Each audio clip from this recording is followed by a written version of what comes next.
begin. All right. Thank you, everyone, for joining us here for our Community Leaderboards panel. We are one of many that are taking place today here as part of the Virtual Athletics League's VR Winter Games. And just a real quick introductions. We have Adam Kuta from Until You Fall, Deny Senesouma from BoomBox, Nogi from Swords of Gargantua, and Alex Flea Rodriguez from BoomBox as well. Guys, thank you so very much for joining me here. You can turn off you can turn on your mics if you want. Yeah. Thank you for having us here. Yeah, thanks for having us here. Yeah, it's gonna be super fun. Yeah, we're super excited to have you here. So real quick, just to kind of kick things off, you know, we're here today to talk about kind of community and community leaderboards and how that's contributed to your individual games. BoomBox is significantly different from Until You Fall and Swords of Gargantua. I mean, if we're being honest, there's not a lot of crossover, and yet you all have just very, very passionate communities about this. If we could just kind of start off, just going around, Adam, what do you think has led to the passion that your community has for Until You Fall? And we can just kind of go in, counterclockwise here. What has led to the passion for Until You Fall? Yeah. I mean, if you played the game, you know it's pretty good. But that's just me being biased. I think that we have a really strong community, primarily over on Discord, and really encouraging. There's kind of, if you're unfamiliar with Until You Fall, it's a hack and slash roguelite, and that in and of itself kind of lends itself to getting passionate about it. You have that feeling of like becoming a sword god, and then it's just keep going because there's a level of difficulty. It can be pretty challenging, and then you just get that rush and that energy that you just have to want to keep going. And I think that that's really the spark, I guess, that really sparks your interest in the game. And maybe that's just me personally, but that idea of like I want to keep getting stronger and keep getting better and keep doing what I can. And then we have the community behind you that is giving you advice or giving you encouragement and stuff. And I think that probably answers the question. Yeah. Nogi, what about you? Yes, we also have a community in Discord. And Swords of Gargantua is really focusing on the real sword fighting combat mechanics. That's why core user is also there doing some sort of martial arts, also sort of fighting stuff in the real life. And they are discussing how they make a special skills, or not it's gaming special skill. They're physical special skills kind of stuff. And we also launch the new weapons every 2 weeks. That's why they say they discuss about sword and sword skills. That's our community is. Alex? Yeah, so for BoomBox, it's basically a rhythm drumming game where you hit in like flying drums that are coming towards you while you're running like through beautiful environments with your cat Poopa. And so the main attraction of our game is being able to really get your full body into the songs you're listening to while also going for high scores in competition at the same time. And we hope that people, when they play our game, are just going to go, one more song. And so we've got a pretty big community on Discord already, and it's been pretty great. Yeah, the game has an emphasis on flow, and it's very similar to like Dance Dance Revolution, as in like the hitting mechanics, but in VR. Yep. So I guess kind of the first question that we've got on our like official list here or whatever, what sort of unique items or cosmetics can players earn for reaching the highest skill levels in your games? Like, do you do things like Discord badges or other recognitions, special roles? I mean, what do you do to make players stand out and feel unique? Because that is a huge part of a game where you want to have a competitive scene. Yeah, you want to build like a legacy for your players in your game. You want to reward them for all the time that they've put in. So for BoomBox, we're still pretty new. We have some plans for cosmetics down the line. involving things like the drumsticks that you hold, as well as different skins for the cat Poopa that runs alongside you. But in our Discord, we give recognition to players through automated announcements every time a new world record is set. Oh, nice. And we hope to recognize players in the future for tournaments with official badges displayed on our website as well. Adam, Nogi, you guys got anything to? We organize like like a competition leaderboard challenge, periodically, and now we give away like a special weapon top players, the one things, and we have like a the user level system, and then we're now considering to put like a badge or change out naming color stuff and recognize those are super player. That's we're planning right now. We do a lot on our Discord to recognize special players and their achievements. Like in the game, we do trophies and achievements for depending on the platform that you're on. But on Discord, we there's one challenge in particular that I'll highlight, which is called the Monk of Rokar challenge. And basically, we have two weapons in the game that are using your fists instead of using bladed weapons or swords or giant axe or whatever it is.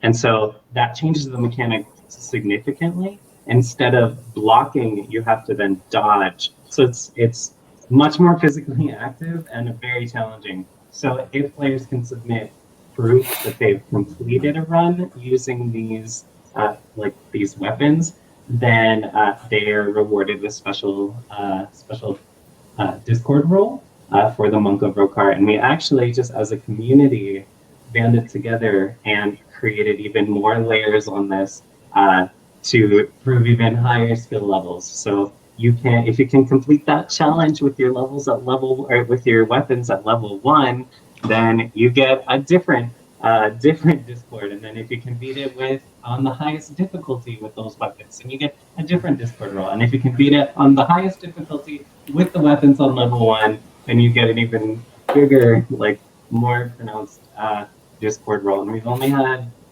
2 people do that. So pretty impressive stuff. And it's definitely a challenge that the community really favors. Yeah, I was going to mention, I'm familiar with the Monk of Rokar challenge because I'm pretty avid until you fall myself, but that's pretty sadistic, I have to say, to put someone on max difficulty with level 1. Oh my gosh, we didn't have the role right at first. It was just complete Monk of Rokar. That's a challenge in of itself, and so many of our community were doing it that it's like okay, cool. And then there was kind of we do monthly challenges, and one of the monthly challenges that we were doing was beat a run with level 1 weapons, and people were like, let's do Monk of Rokar during this month. And it's like, you guys are insane, but let's reward that because you guys are really into it. And then there was someone's like, I can't do that on Nightmare. And they're like, well, I can. And it's like, oh my god, okay, well, that's what it just kept growing exponentially, the level of challenge that they were putting on themselves. And so we definitely felt that we wanted to reward them for that. So yeah, and I appreciate you elaborating on that, because that actually rolls really smoothly into the next question I have here for everyone else is, what role have community leaderboards or community-oriented competitions played in building up your current community? So for Adam, you've been talking about how well it's done for you guys to kind of really get a community to band together. What about the rest of you? Have you seen similar things come from your own communities? So our users, especially core users, they actually established their own Discord server, and then discussing many things, not only about Swords of Gargantua, but also other VR games. Also, they're trying to planning an offline event, going somewhere together, something. Great, because they're having more very close relationships through our game. That's the kind of unique things that we see. Alex, Denny? What we've seen from other rhythm games as well is that leaderboards drive healthy competition. And not just competition, but there are also people that like to share maps and share techniques on how to improve their score. And the leaderboards offer like a tangible solution to like, or not solution, tangible outcome like from playing, and you get to see yourself improve over time, which is really cool. Yeah, and we have like already established top players, like who are like super well known as being like the best player for faster levels, the best player for the slower levels, kind of like all around players. Accuracy, And yeah, we call it like accuracy in our game, where it's basically the amount of points that you get per drum hit. And one big thing that we do with our leaderboards is not only are the users' game clients sending like the final result of their score to our servers, we're actually also sending over the information for every single hit on every drum that they're doing. That way in the future, because we're still in early access, we might change some things. We can actually recalculate all of their scores server side, so that nobody needs to lose anything, which is pretty sweet. Yeah, I'd imagine, you'd hate to see your early access scoring go away, especially, when you go into, the actual game itself, or when it's fully released, I mean. So, and again, Adam kind of touched on this with his explanation of, their own Monk of Ricard challenge, but what has surprised you guys most about your community's reactions to these sorts of contests and competitions? Like, what's the biggest thing that you're like, you didn't expect them to do when these things came out? When we came out with the map, when we started out, right, we noticed that when people were mapping, they originally were inspired by like other games in their note style, but over time the mapping kind of evolved into its own style,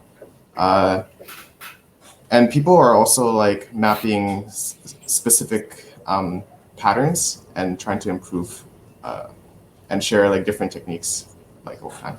Yeah, it's like people will try to create levels not just for others, but also for themselves to train on and try to improve. And it's super cool because like we're still pretty new, and so not many people have gotten that much time to use our official level editor yet. But people are already making like super crazy stuff, which is super fun to see. Yeah. Nogi, do you have any? Yeah, co-op players are very intense.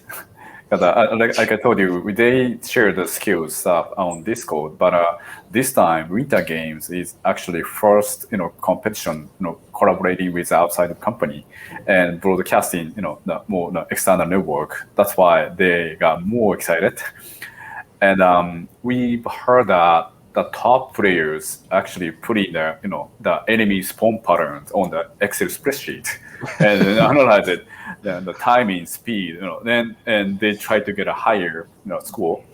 And then this time the world champion guy at the Winter Games of the Swords of Gargantua, he actually got burned out and then he got hospitalized. He needed to go doctor and stay there like a couple of days. And then them just really into it. That's crazy, right? So hold on. Let me get this straight. You said your top player for these Winter Number Games one guy, competition, champion. This time champion, the Winter Games. He ended up being hospitalized because of how much he played. Yeah. Wow. Yeah, that's crazy. That's dedication. Yeah, they posted a picture in the hospital on the Twitter. Is he okay? Yeah, he's fine. He's skilled and incredible and crazy. Yeah. Well, I guess that would be a surprise as to We've had people hit their heads with controllers, but that's another level. Yeah, another level. Wow. Yeah, I did not know that. Oh my gosh. But you mentioned about people like mapping this stuff out on like Excel spreadsheets, and that's one thing that I've seen across multitudes of games, and like I'm going to throw this way back and date myself when I say this, but when I was first before I quit World of Warcraft back in like the early days, I remember there was this one guild called Elitist Jerks that they would do this kind of same thing. Like they would micro down the math and min max everything and have complete Excel spreadsheets for every class and everything else, where it's like every specific talent tree of like this is how much damage you can output, and it's insane to see players get to this level of just I want to be the very best, like no one ever was. Yeah. And so right on. And it's cool to see that level of dedication and that passion is still around, even here in VR, where it's still so niche. All right, so moving on though, have you guys seen your community itself create their own competitions, like independent of the studio? And if so, how have these gone over? Like Adam, you touched on this with Monk of Rokar, but has there been anything else specifically that you've seen happen? I mean, to be honest, Monk of Rokar did actually start with, it was something that was created by someone in our community. So when we were in early access, one of our community members, Necrosist, was the one who like put it together. Like that was their idea, and I was like, oh my gosh. So we were like, okay, you're crazy, but and then lo and behold, it's become this community favorite. As for like creating like community challenges, we recently had one where it was this crazy convoluted and complicated challenge where essentially the idea was that you would choose a weapon combination with two weapons, like one weapon in your right hand, one weapon in your left hand, and then another person in the community would have to mirror you, and you would get points based on how many people like finish your mirror. And so it's trying to encourage people to swap their hand dominance and play with other weapon styles that they may not typically do. And there were a couple community members who kind of like self-imposed challenge to then complete every weapon combination within like a month. And like this is like insane. Like I have no idea how they did, and they did it. Like they did, and it was just crazy. But like the idea was like, okay, like you'll do like 5. Like people will like maybe you'll pick one person, you'll do a couple combos, but then they like matched with themselves and did every combination. It was crazy. We had one dedicated player who, even before this challenge came out, she had a goal to complete every combination on the hardest difficulty, and she was taking screenshots at the end of everything and like made this big collage at the end. So that seems to be the next like big challenge that they're creating. Is okay, can you do this with every weapon combination? So I don't suppose it was chicken sink, was it? Because we just had a comment saying they did it in under 2 weeks, and so. Yep, yeah, Chicken Sink was definitely one of the ones who finished them all, and then Maxima was the one who was doing it a little bit before that challenge. So crazy. Right on. Nogi, what about you? So like I said, they created their own Discord server and they discussed many stuff. Then another unique thing is one user established their Swords of Gargantua Wikipedia page. We show the every sword and every single damage point, and then they just write down everything, all weapons, how many damages. Also, we have an enchant system, the power up, and then how much increase the power, and they write down. That's a kind of unique stuff. And then other than that, they just discuss many stuff. New things is also since we started mod system. They discuss mod how to make the own stage, the enemy, the spawn, patterns. Then they're discussing what is the difficult kind of stuff. Yep, that's what we see. I don't know. Yep. What about from the BoomBox team? We've also had people modding the game and also like taking a look at how precisely like the scoring system works, and people joining Discord calls, hopping in out, sharing how to improve techniques and also like what kind of grip they use. And it's really fascinating just seeing all like different kinds of play styles and just people like taking a look at the code and all that just to improve. Yeah, people are hacking our game just to try and learn how it ticks a little bit better. But total respect to that. We just gotta give them what they want. We gotta tell them everything they want to hear so that they can improve themselves to be the best. But yeah, so this tournament that Val for the Winter Games, BoomBox is involved, and that's actually the first official tournament that our game has. Because we actually just came out like 3 weeks ago, early access on Steam. So we haven't had much time for the community to take hold, but we've had a lot of talented players and level makers from other rhythm games come into our game, and they're super excited about the potential for BoomBox for competition, because one thing that other rhythm games struggle with is that users want to create their own levels and then compete on them. But the thing is, they can't really get official recognition from like the parent company of their game. And the main reason for that is because a lot of people try to create levels with their own music that we don't have the rights to.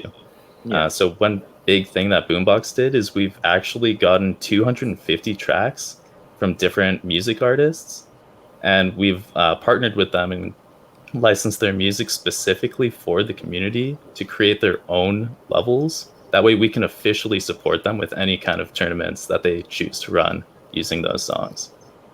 Well, and I have to say that is one thing I've really appreciated about BoomBox is that, like we were talking about kind of before the stream started, my issue with rhythm games, as enjoyable as they can be, is just that oftentimes there's only a handful of songs that I can really stand to do this to. You guys have had such a massive selection that it really appeals to a lot more people, which is great. So, what are you guys seeing from your top of your top in terms of skilled players? I mean, Nogi mentioned, hospitalization in one case, but that seems to be by far the exception and not the norm. So, what are you seeing that like makes them different? What sets them apart on like the top 10 as opposed to like the top 50? And what makes a leaderboard chaser different from the other people in your community? Okay, maybe start from me. Yeah, go ahead. Yeah, actually, like I said, they're really, really intense. Then I'm actually also like one of the the top player, because I play a lot, and as I reach a level cap, one of the fastest in the world. And then, but I didn't understand why those top player made that kind of high score at first. I have no idea how they made those numbers. And after that, they started to publish their own video, and then I found out, oh my god! Then I just gave up to compete with them. It's impossible, because like I told you, the Swords of Gargantua is more like a realistic sword fighting mechanics game, and that those players have swing accuracy, super accurate, and speed timing is very accurate so fast, and then without any mistakes, no damages, because everything related with the score, no damage, speed, timing, that's important. And there are so many waves, so many enemies comes. It's impossible to avoid any damage, but there are no damage, and they perfectly hit every single point of the enemies. Yeah, that's them. It's if you try, you understand why they are great. Yeah. Right on. Yeah, Adam, let's go with you next then. Sure. Yeah, I'd say, we definitely have players who are very, very skilled at the game, but one of the big things that we try to do on Discord is really mix up the challenges. So there's not necessarily, we don't have an active, top 10 players list. We try to change up the challenges every month so that, people with different play styles, get their moment to shine. We have different winners every month, and based on what the objective of the challenge actually is, we're really trying to encourage that experimentation, exploration of the different mechanics and the weapons and stuff. So it's hard to really say, that there's top so many players. However, with that said, we've got some stuff in mind to, look into that a little bit more in the traditional sense.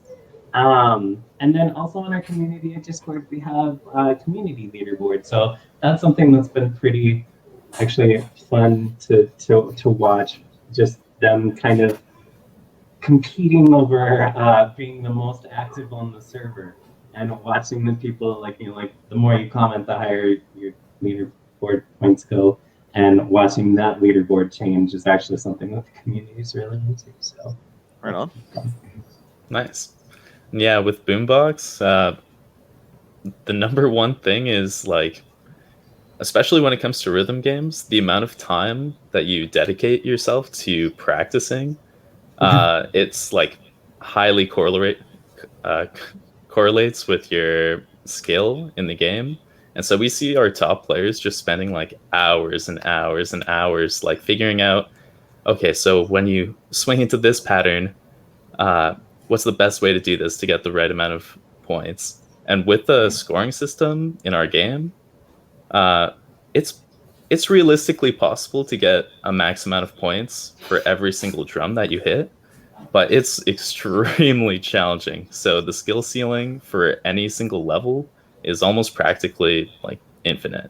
So it's super sick to see. And like some of our top players have made like YouTube guides on like their thoughts, their different techniques, and you can see like everyone has their own style of like moving their drumstick around. Like some people go for straightforward hits, but some people actually cross over like a wiping motion, and it's super cool to see that people are kind of discovering their own like way to express themselves while playing the game and being a top player at the same time. It's so cool. Yeah, one of the first things that people did when they first tried out our game was map like the hardest thing they can think of. And at first, you have this controller, right? People would try using like the grips they're used to, like this kind of grip. Mm-hmm. But people found out that just using the default grip like this was the most comfortable for game. Really? Imagine that. Something is more comfortable designed when it's used the way it was designed to be used. That's Go right. figure. Yeah. Right on. Hey, real quick, just a message here for chat. If you guys have questions, feel free to chime in and ask, because we're here just as much for you as we are to discuss this stuff. So, all right. Now, I'm pretty sure I know the answer to this for all you guys, but I'm gonna ask it anyway.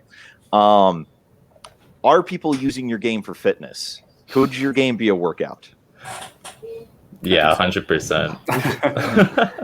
I think people come for the music and like the full body experience of dance or challenging themselves through their physical techniques. But the fitness is like a really magical byproduct. Like you don't even realize you're working out, but you're just like constantly like sweating and just it's just incredible. And there's studies that show that spending time in VR actually lets you kind of surpass your natural limits in a way when it comes to reacting to like fatigue and stuff like that, as well as listening to music. So with BoomBox, it's super awesome because we just see these people just pushing themselves to their absolute limit. But to them, they don't see it as like they're working out. They see it as it's like a byproduct of like their passion for the game almost. It's really rewarding. It's like it's kind of like achievements in a way, because you're improving against your past self and you're also getting fit. Yeah. So I do have to kind of interrupt before we jump to the next, before we jump to Adam and Ohnogi here. Someone is saying using your feet is the best grip choice. Have any of you run into that? I'm going to have to give that a try. Actually, that'd be a really fun tournament format if we just got a whole bunch of people to try and play the game with their feet. That would be interesting. All right. Adam and Ohnogi, what about you guys? Go ahead. Yeah, no, our game is obvious. We need to fight physically. Then every time also we got so sweaty. Yeah. Definitely it's good for the fitness. All right, and Adam? Yeah, definitely, 100%. It can be. We don't have any like calorie trackers or anything in our game, but there's a lot of players that we have on our Discord who are using it, like maybe not specifically for, but definitely using it as a supplement to fitness-related goals and working out and such. There's a lot of platforms that we we see people use like Ear and like heart monitors and stuff and posting their results. We have a Discord channel specifically for it in the server where they can talk about that kind of thing, which is really cool to see some of the charts on there. Yeah, we were rated by the Virtual Reality Health Institute being at the same level as an elliptical workout, so that's kind of cool. Yeah, no, definitely can be used for fitness. Oh, well, yeah, and I know that personally because before the game started here, like I was doing really, really well with like 2 hours of VR workout a day between like Beat Saber and Synth Riders Until You Fall, Swords of Gargantua, stuff like that. As soon as the game started, wall, I don't have time anymore. But I probably lost, I'd say, about 5 pounds in that whole process. And I give a lot of that to Until You Fall just because of the sheer amount of physical activity it requires. Okay, so if your game has multiplayer, how does that affect your community? So I'll chime in first. I guess we don't have multiplayer in our game.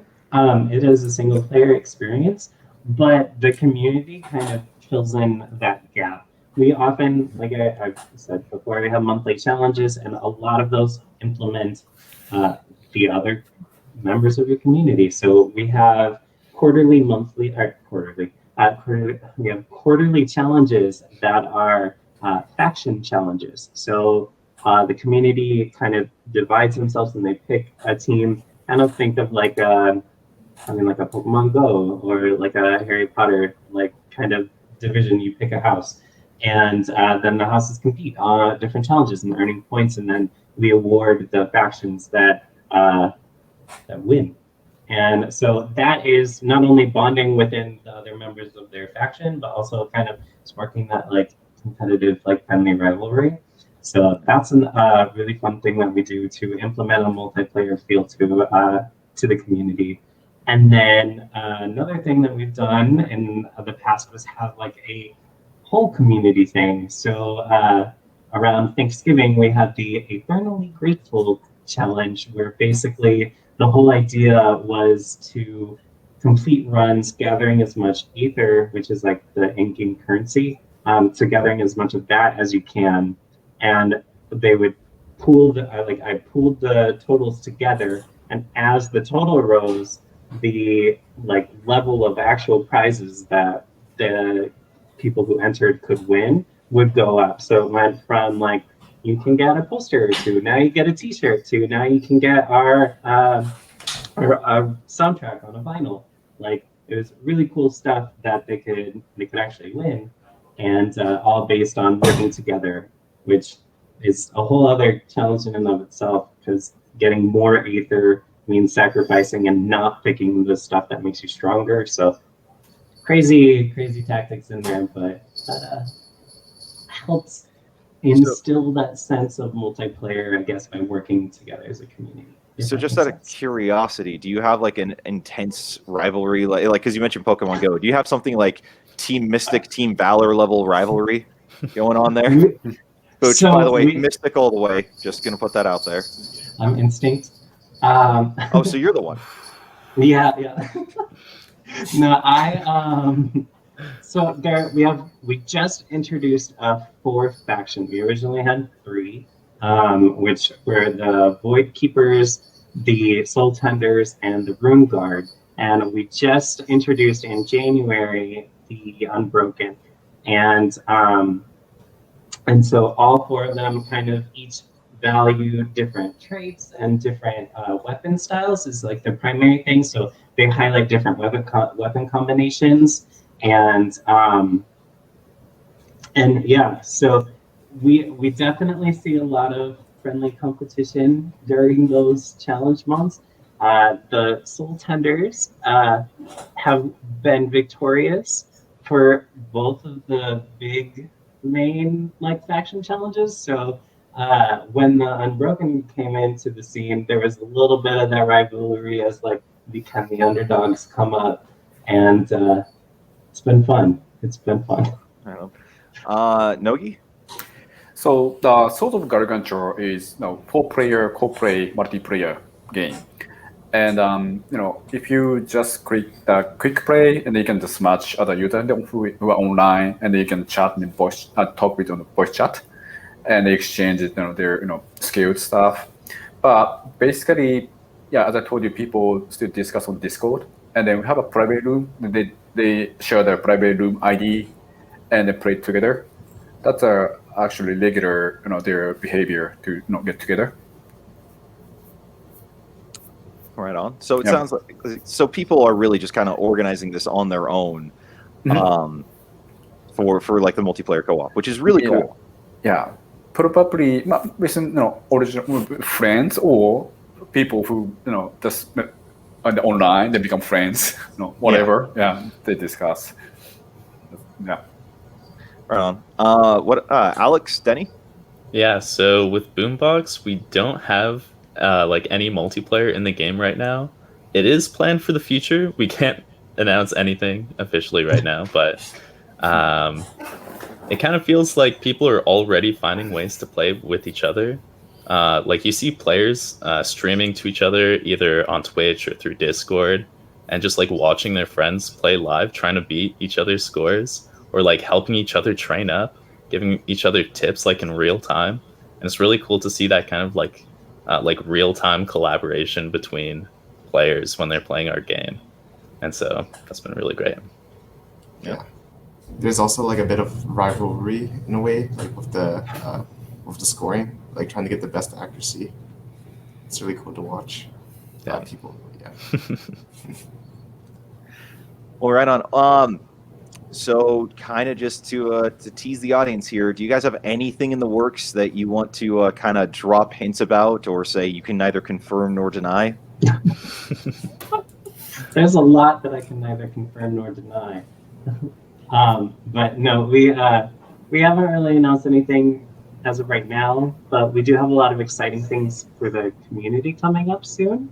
So definitely, join the Discord if you haven't. And follow us on social media. Okay, plugs. Nice. Yeah, with BoomBox, we're planning a global ranking system. So right now we only have leaderboards for like every individual level. But as time goes on, we think it would be like really awesome if we could start categorizing different levels by their difficulty, which we're planning to do through machine learning.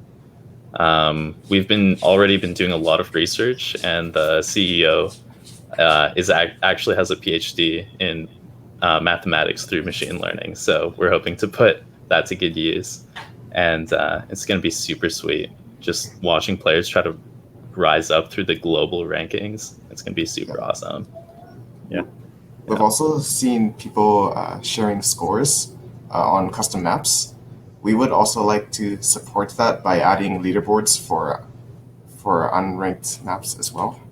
But that's way later down the line, and I can't guarantee when that is planned. Yep. Also, later today, we're going to be... people might have noticed that in our level editor, there are only so many specific points where you can place different drums right now. We're going to be adding a whole bunch of extra points for drums and obstacles. So people will be able to make like even crazier levels. And like really soon, we're going to be adding support so that people can upload their levels directly through the level editor online to our servers, so that other people can download it straight from in-game, so that people can really start sharing levels with each other more effectively. Nogi, anything you want to tease? Yes.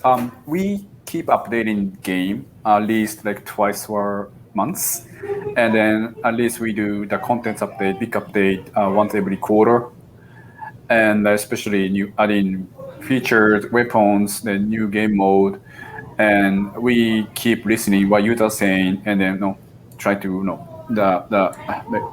make it better for users. That's our basic style. And like I said, our game is more little bit physical driven game, and the interesting thing is the non-VR gaming especially esports game, is using just mouse and keyboard or controller. Maybe the physical ability is using just the finger, the power. But VR itself is your body itself is a controller, and then you need to physical movement. But as far as we see, our top player, they are not an athlete. Of course, we need like a quick reflection ability, because it's sword fighting, and maybe speed. But you don't need to build up your body. You don't need a power. That's why I think everyone can be an opportunity, chance to be champion in the world in the virtual space. That's a new movement, for the gaming industry. That's why we are so excited to do this business. Yeah. So again, I'm just going to throw this out to chat. If you guys have questions for the developers here, please feel free to ask. There is no stupid question. Go ahead and do so. So real quick, I actually kind of want to draw a contrast here because we're at two kind of opposite ends of the spectrum here. Because Until You Fall has been out for a good little while at this point. Same with Swords of Gargantua. And yet on the opposite end, we've got BoomBox, which basically went into early access during these winter games. Yeah.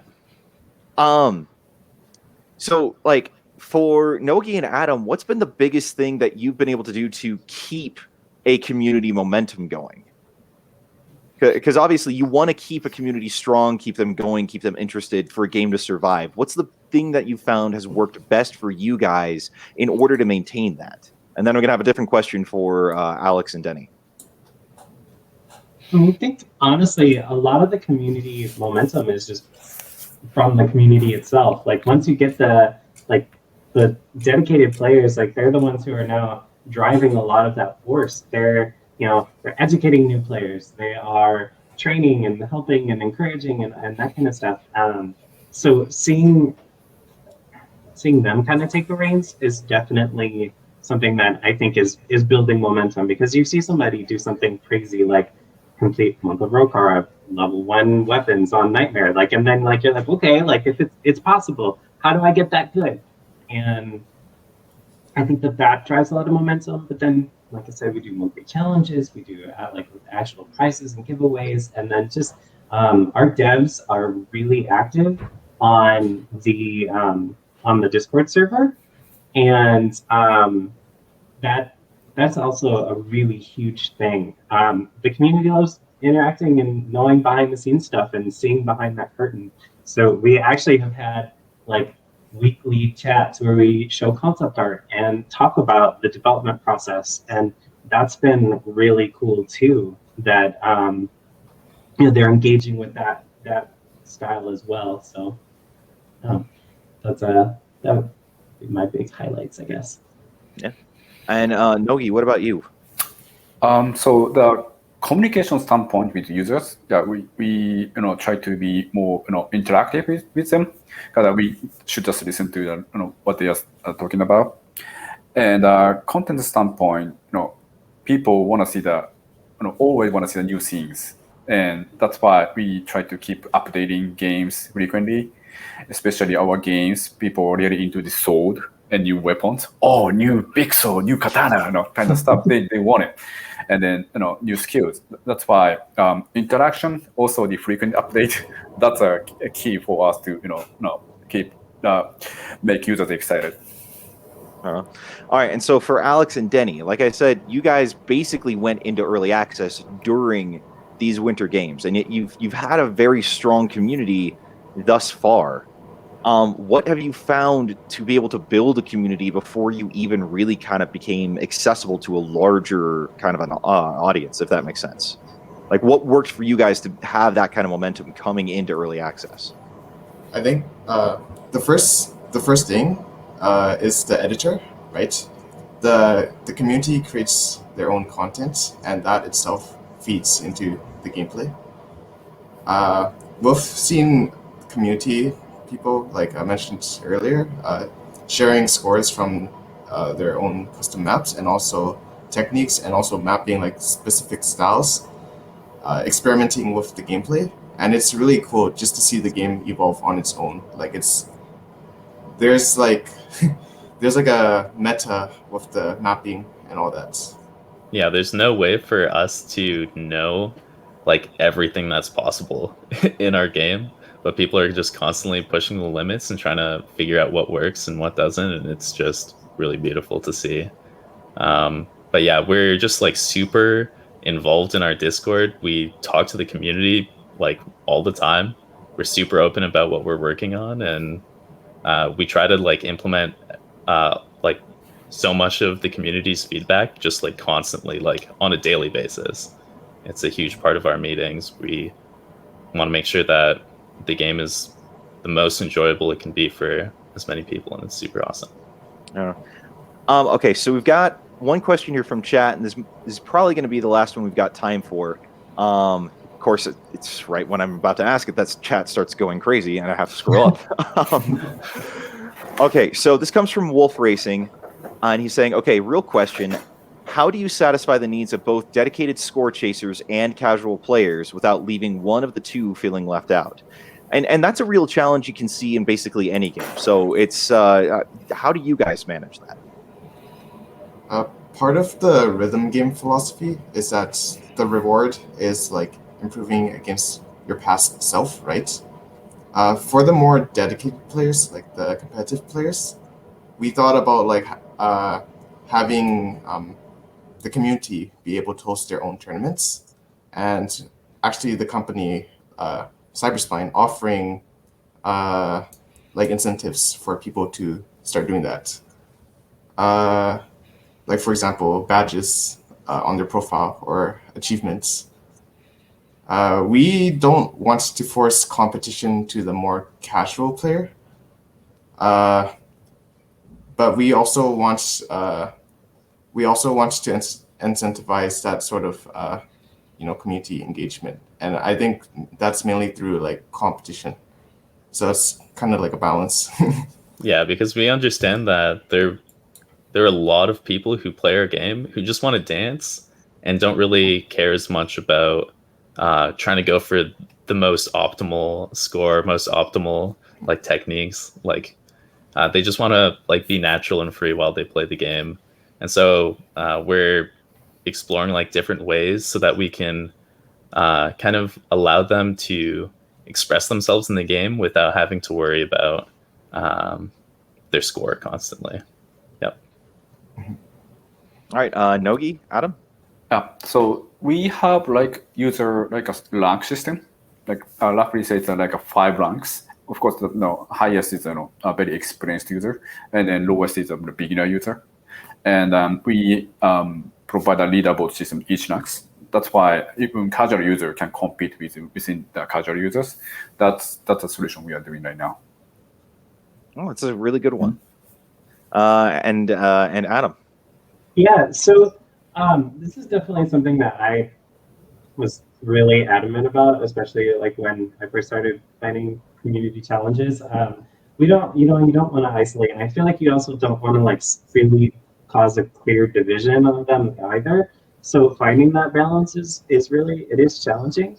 But I think that part of what I do to try to negate that and to like appeal to both sides is having those monthly challenges, having challenges that focus on skill. And like we had one challenge where like the difficulty is set, like you have to do this on relentless or above, or like this weapon combination is pretty tricky and you like there you go. So it's much more skill based. But then I also try to include like more creative challenges as well. We had 1 month that was the Rokari Safari, and it was like all about doing silly, crazy, like taking screenshots of silly events, where you had to like come up with a recipe that would be in the world of Until You Fall. And so like that applying to more casual, like not, I mean, I don't like to say casual gamers, but to the not skilled, like focused players. Versus then you have like in this, the next month it's something that is all like, here, use this weapon combination, get to the end, win, and you have to do it, with only taking Aether or something. Like, definitely like that balance between them. But another thing that I've done in the past is having tiered competitions. So there is the, like, you can enter this way, but if you really want to step up your game, then you can enter this way. And so, like beat it with the starting weapons. Cool. Now beat it with the starting weapons on Nightmare. And so it's applying, like, it's the same challenge regardless of where your skill falls, but blending them together, like allowing you to pick where you want to fall in that, if that makes sense. I can see where you're coming from. So right on. Well, we are out of time. I want to thank all of you guys for being here today. This has been a great panel discussion. I feel like a lot of people in chat have appreciated what you've been able to bring. So thank you all for being here. Thank you everyone in chat who contributed. I know you had a lot of people here from the BoomBox community, so and a lot of requests for dog pictures and whatnot. But so everyone who's sticking around, please be sure to watch. We've got the music and VR panel coming up right after this. We've got another panel coming up later tonight. But Adam, Nogi, Alex, Denny, thank you all so much for being here. Yeah, thank you very so much. It's been great. All right, you guys have a great day, and stay tuned for more content from the Virtual Athletics League. Peace.